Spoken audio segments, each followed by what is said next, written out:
ভিতর থেকে আপনারা যদি রোগ না বুঝেন তাহলে আজীবনেই বিদ্যুৎ অফিসকে গালি দিবেন, আজীবনেই বলবেন যে লোডশেডিং এই সেই সমস্যা।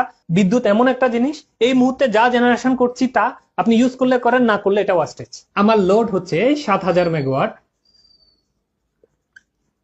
আমার এই মুহূর্তে জেনারেশনও ধরুন 7000 মেগাওয়াট।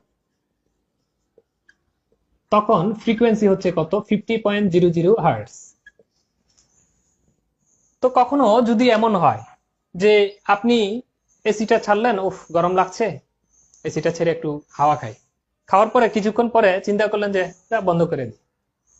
তো কিছুক্ষণ আগে দেখুন আপনি এই যে জাতীয় গ্রিডের সিস্টেম থেকে যে লোড নিচ্ছিলেন, এখন কিন্তু সেটি নিচ্ছেন না, মানে বন্ধ করে দিচ্ছেন।